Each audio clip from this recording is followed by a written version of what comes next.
Cobertura das eleições 2018 é aqui na TV Câmara Campinas e já temos eleito o presidente da República do Brasil. Jair Messias Bolsonaro numericamente está eleito. Olha os números atualizados. Jair Messias Bolsonaro alcançou a casa dos 57 milhões dos votos, enquanto Fernando Haddad do PT está na casa dos 46 milhões. Não tem mais como alcançar o capitão da reserva. É o novo presidente do Brasil, eleito numericamente, já matematicamente não tem como candidato do PT ultrapassar Jair Bolsonaro. É o 42º a exercer essa função de presidente do Brasil. Como já temos essa confirmação do presidente do Brasil, eu vou acionar o repórter Rubens Morelli ao lado do cientista político para passar as informações de como será, como fica o panorama do Brasil agora que Jair Messias Bolsonaro foi eleito presidente do Brasil. Temos um novo presidente, Jair Bolsonaro, candidato do PSL, eleito com a apuração já definida, e ao meu lado o professor Renato Delova, professor e cientista político, vai analisar esse resultado das urnas. Professor, Jair Bolsonaro presidente, e agora, o que ele vai encontrar do Brasil em 2019? Muito bem, bom, independentemente de quem fosse, agora nós temos aí o presidente Bolsonaro, né, Jair Messias Bolsonaro, que é o presidente da República, é o presidente agora do Brasil, né, de todos nós. Foi uma campanha meteórica, né, e uma campanha marcada por uma série de acusações, de fake news, de ódio, mas o Bolsonaro encontra um Brasil, um país instável economicamente, encontra um país no Congresso Nacional fragmentado e encontra um país dividido, de certa maneira. Então, Bolsonaro vai ter que trabalhar com bastante cuidado, articular com tranquilidade, né, e pensar determinados projetos, né, que foram apontados no seu plano de governo, projetos que foram apontados no plano de governo, mas projetos atinentes à economia que não ficou muito claro o que ele ia fazer. Então, esse é o momento dele, por exemplo, esclarecer melhor, agora passada aí essa energia da campanha, e explicar para o povo brasileiro exatamente o que ele pretende fazer na economia, em relação à Previdência, como é que vai fechar essas contas públicas, o que ele pretende fazer. Como ficarão os ministérios, né, se ele vai diminuir ministérios, se vai fazer a manutenção do mesmo número de ministérios, se vai ampliar ministérios. Quer dizer, Bolsonaro encontra um país sensível, fragilizado, e vai ter que ter muito, muito cuidado para poder fazer com que o Brasil encontre os trilhos.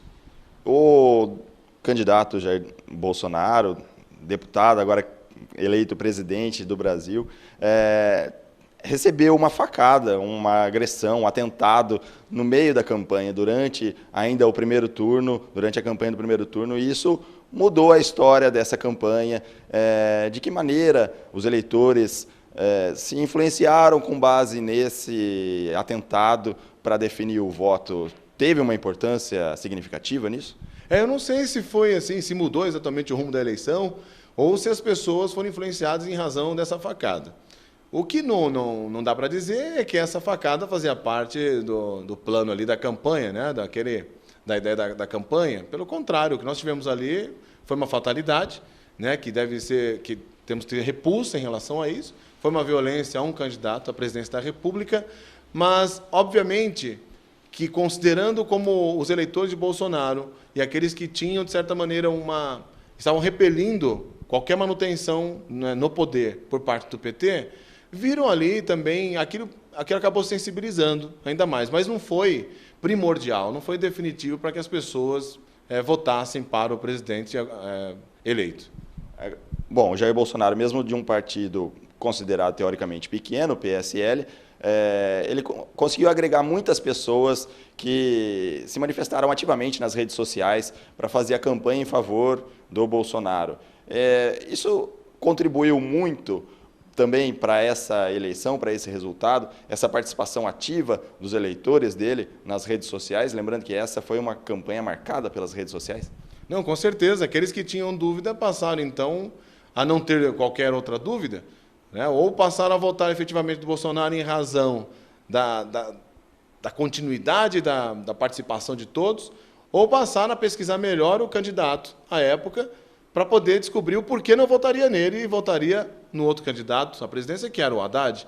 Né? E o partido, o PSL realmente é um partido bastante pequeno, mas acabou elegendo muitos deputados, não só estaduais, como federais, né? E também o próprio senador.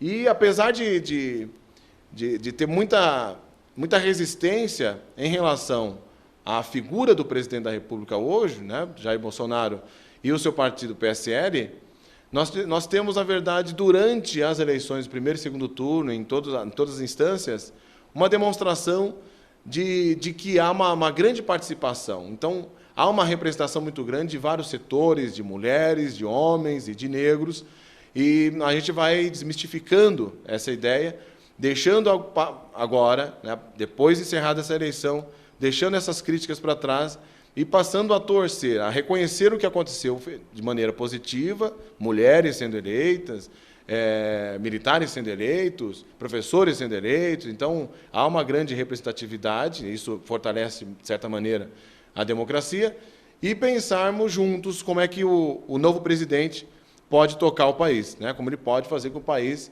vá para frente. E aí precisamos avaliar o seu plano de governo, qual era o plano de governo, e ver fazer com que esse plano de governo seja efetivado, né?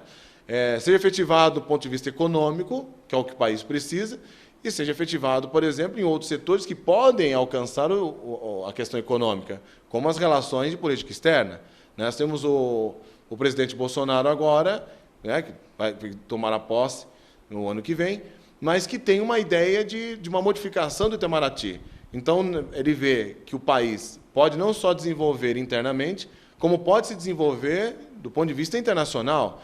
Então, ele pretende ampliar relações com os Estados Unidos, pretende ampliar relações com Israel. Aliás, a primeira visita internacional que havia prometido no plano de governo era ir até Israel, e a segunda visita internacional, e exatamente para os Estados Unidos. Recebeu, durante a sua campanha, especialmente aqui no segundo turno, ligações, né, do presidente do Chile e outras ligações também, né, porque esses países aqui da América Latina estavam preocupados, né, e preocupados qual era o projeto na política externa do Brasil.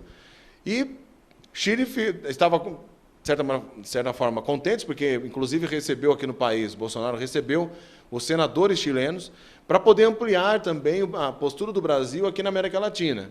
Então, existe o Mercosul, obviamente, existe a situação da Venezuela aqui na América do Sul, e o Chile entende, outros países, inclusive não só aqui da América do Sul, entende que o Brasil pode ter um papel fundamental, inclusive, para que a Venezuela possa se reerguer, né, de uma outra maneira. Então, no plano de governo, nós temos vários apontamentos de economia, de segurança, de saúde e também de política externa.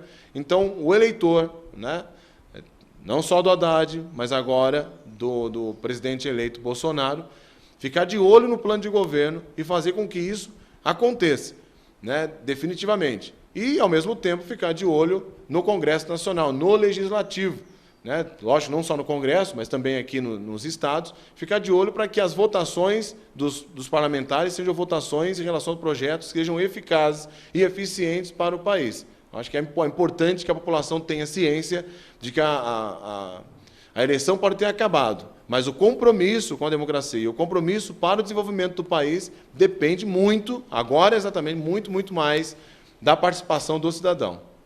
São muitos desafios, tanto para os cidadãos, como também para o presidente eleito, Jair Bolsonaro. Muito obrigado, professor Renato Delova, professor e cientista político. Obrigado por essa análise aqui das eleições municipais. Eu sou o Rubens Morelli, na cobertura das eleições para a TV Câmara Campinas. Muito obrigado pelas informações, Rubens. Está aí a análise, então, já que Jair Messias Bolsonaro, do PSL, eleito numericamente presidente do Brasil. Mas a eleição ainda não acabou por todo o Brasil, hein? Os governadores, a gente tem a atualização das urnas. Estado de São Paulo, disputa continua acirrada e não está decidida, hein?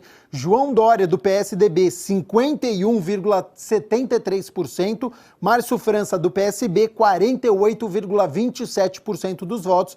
Nas urnas apuradas, 95,29%. Tem aí menos de 5% até a gente encerrar os votos em São Paulo. Amapá, já temos governador eleito, hein? Valdez, do PDT, 52,36% dos votos. Venceu Cap, do PSB, que ficou com 47,64% dos votos. Valdez, do PDT, eleito então governador do Amapá, já que nós temos 99,47% das urnas apuradas. Vamos atualizar pela primeira vez Amazonas, hein? Amazonino Mendes, do PDT, 39,56% dos votos, vai perdendo para o Wilson Lima, do PSC, 60,44% dos votos. Nós já temos praticamente 80% das urnas apuradas, então o favoritismo, a vitória deve ficar com Wilson Lima, do PSC. Distrito Federal, eleito em Ibanez, venceu o candidato Rodrigo Hollenberg, Ibanez do MDB, Hollenberg do PSB, 69,79% dos votos, o Hollenberg ficou com 30,21%, 100% das urnas apuradas, então no Distrito Federal, Ibanez do MDB, eleito governador. Mato Grosso do Sul, já temos governador eleito também, hein? Com 52,35% dos votos, Reinaldo Azambuja, do PSDB, venceu o juiz Odilon, do PDT, 47,65%, e o Azambuja, 52,35% dos votos. Minas Gerais, hein? Já temos governador eleito. Com 89% das urnas apuradas, o Romeu Zema, do Partido Novo, venceu com 71,67% dos votos, ganhou do Antônio Anastasia, do PSDB, 28,33% dos votos. A todo momento vão chegando as informações, peço por gentileza ao Marco Aurélio aqui, 94% para presidente, 94% das urnas apuradas, Bolsonaro tem 55%, Fernando Haddad, do PT, 44%. Então, Jair Bolsonaro tem 55% dos votos, Fernando Haddad, do PT, 44% dos votos. Voltando então aqui ao governo dos estados brasileiros, no Pará, 97% das urnas apuradas, eleito já Helder Barbalho, do MDB, com 55,31% dos votos. Ele venceu o Márcio Miranda, do DEM, que tem apenas 44,69% dos votos. No Rio de Janeiro, hein, motivo de muita expectativa, o candidato que ninguém falava muito dele, Wilson Witzel, do PSC, eleito governador do Rio de Janeiro, com 59,66% dos votos. Ele venceu o Eduardo Paes, do DEM, com 40,34% dos votos. Então, eleito no Rio de Janeiro, Wilson Witzel, do PSC, 59,66% dos votos.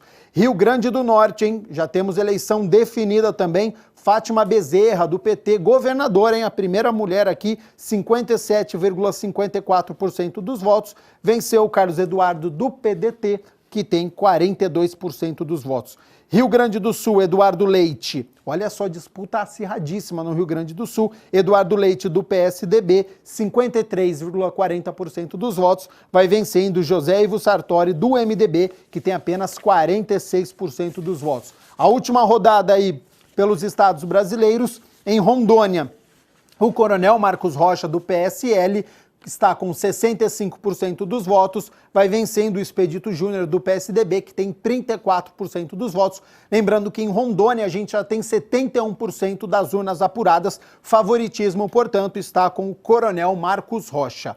Em Roraima, Anchieta, do PSDB, 46% dos votos, e o Antônio Denário, do PSL, 53% dos votos. Disputa acirradíssima também em Roraima, o candidato do PSL com 53% dos votos e do PSDB com 46% dos votos. Santa Catarina, atualizando, em Comandante Moisés, PSC, tem 71% dos votos, eleito em Santa Catarina, venceu o Gelson Marizio, do PSD, ficou apenas com 28% dos votos. A gente já tem 97% das urnas apuradas em Santa Catarina, portanto, o comandante Moisés, do PSL, eleito governador de Santa Catarina. E para encerrar aí esse giro que a gente está fazendo por todo o Brasil, no Sergipe está eleito 98% das urnas apuradas, o Belivaldo, do PSD, 64% dos votos, venceu o Valadares Filho, do PSB, com 35% dos votos, tá certo?